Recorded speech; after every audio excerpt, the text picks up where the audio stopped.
Vamos a orar. Padre, en el nombre de Jesús, abre nuestros sentidos espirituales y nuestro corazón, haz que entendamos tu palabra y sobre todo que la hagamos por obra.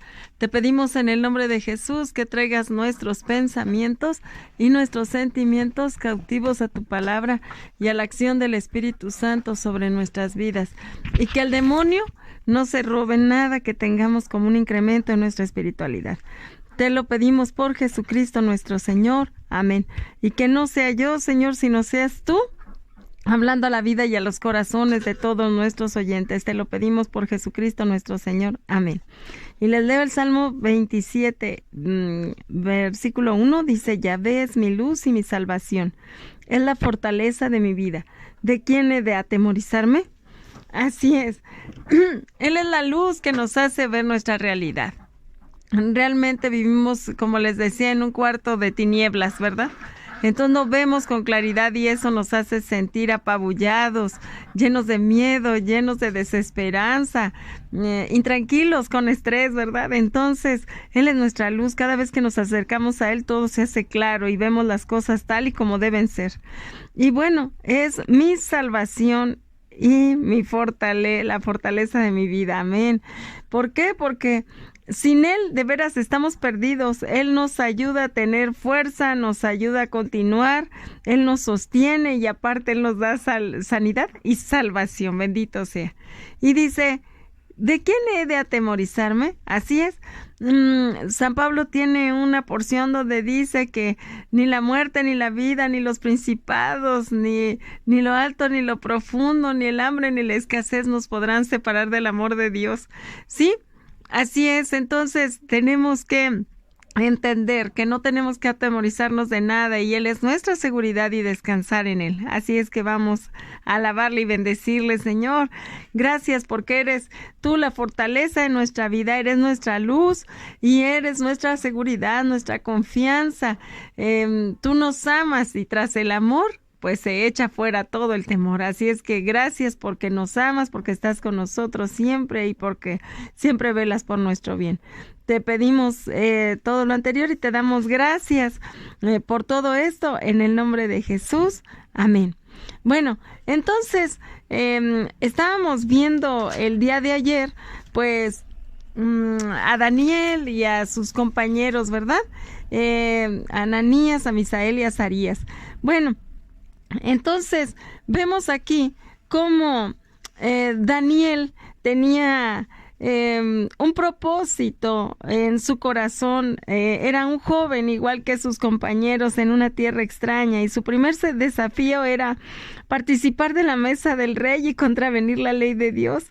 Entonces vemos aquí que él, ¿se acuerdan ayer que leímos que le pidió al eunuco que le diera una porción de frutas y verduras mejor, ¿verdad? Y pues que iban a estar así un tiempo para ver cómo él iba evolucionando y sus compañeros también, ¿verdad? Entonces, a pesar de las presiones de su entorno, se propuso defender la ley de Dios. ¿Esto qué es? Bueno, que siempre en nuestro alrededor nos van a estar presionando, que en el trabajo, que en la escuela, que en la propia casa, pero nosotros tenemos que plantearnos bien nuestra prioridad, que es Dios. Entonces tenemos que caminar aún en medio de los lobos. Ya ven que el Señor Jesús dijo que nos enviaba como corderos en medio de lobos. Eso quiere decir, es peligroso su camino, no va a ser fácil, más sin embargo, yo voy a estar allí con ustedes, voy a estar cuidándolos. Y bueno, entonces él se propuso no contaminarse sin importar el costo, por lo tanto Dios le concedió el participar en el gobierno de los imperios por los que pasó Daniel. Pasó como 3-4 imperios, sirviendo a 3-4 personas en el gobierno, y entonces tenía la dirección y la fuerza para hacerlo porque Dios lo asistía. Y pues bueno, en Mateo 6:33 leemos, ¿verdad? Que busca primero el reino de Dios y su justicia y lo demás se te va a dar por añadidura, y aquí lo vemos cumplido pues en la vida de Daniel, ¿no? Entonces, él era un hombre de principios porque se negó a cumplir las cosas que iban en contra de la voluntad de Dios. Y pues su pureza, era un hombre de oración, tenía fidelidad con Dios, su buen testimonio, pues lo llevaron a que pudiera servir a Darío, a Belsasar, a Nabucodonosor, ¿verdad?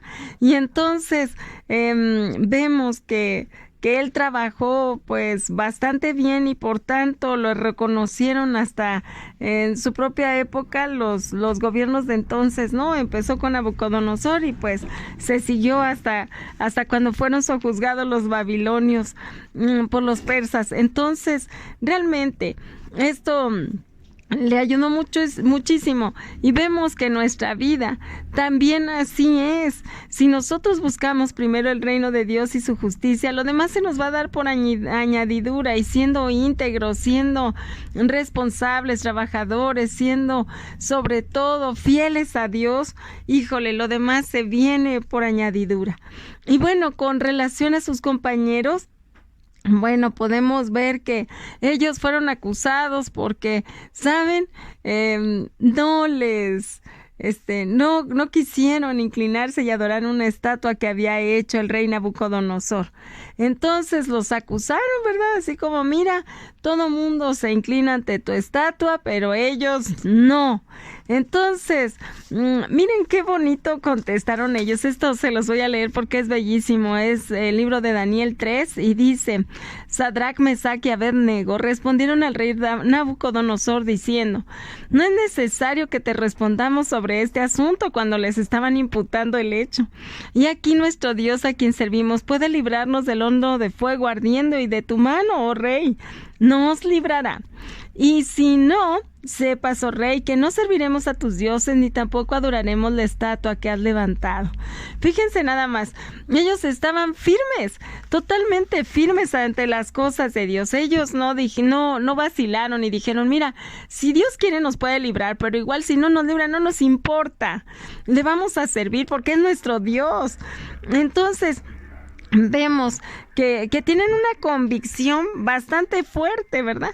Una confianza en Dios plena, una fe que bueno, bien podía librarlos, pero igual no, y no por eso se iban a milanar. Es decir, nosotros normalmente decimos, le condicionamos a Dios, ¿verdad? Si me alivias, entonces haré esto. Si tú me consigues ese trabajo, entonces yo ahora sí me dedico a tus cosas, y cosas así. No, ellos no pusieron ninguna cosa así, porque no se tiene que poner.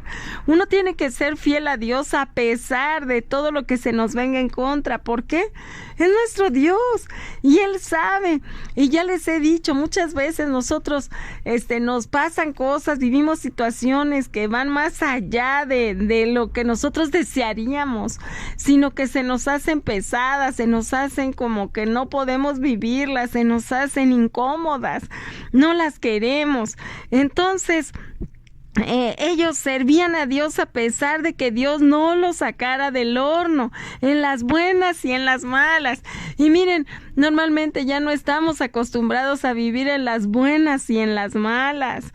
Muchas veces yo conozco personas por aquí que dejan a sus esposos porque se quedaron sin trabajo, o les pasó algún accidente, o qué sé yo, y entonces, bueno, ¿dónde se quedó en las buenas y en las malas? Porque realmente tenemos que aguantar en las buenas y en las malas. ¿Por qué? Porque después de las malas vienen las buenas otra vez. Esto es como me decía mi mamá, como la rueda de la fortuna. A veces nos toca abajo, en medio, o arriba. Uno nunca sabe, pero todo eso es aprendizaje, y aunque luego pasemos por cañadas oscuras, ¿verdad? Por lugares tenebrosos, por situaciones que pensamos que no las podemos salvar, Dios nos ayuda a crecer y a salvar esas situaciones. Él trabaja y pelea por nosotros. Bueno, vamos a orar porque se acabó el tiempo y mañana continuamos con esto. Padre, en el nombre de Jesús, te damos gracias, te alabamos y te bendecimos porque eres bueno y fiel, y tu amor perdura para siempre. Ayúdanos a ser fieles como tú eres fiel. Ayúdanos a permanecer en las buenas y en las malas, porque hasta en las malas son buenas, porque tú nos haces crecer y desarrollar lo que no somos. Ayúdanos a entender el propósito para el cual estamos en esta vida, y tus propósitos también. Te lo pedimos por Jesucristo nuestro Señor. Amén.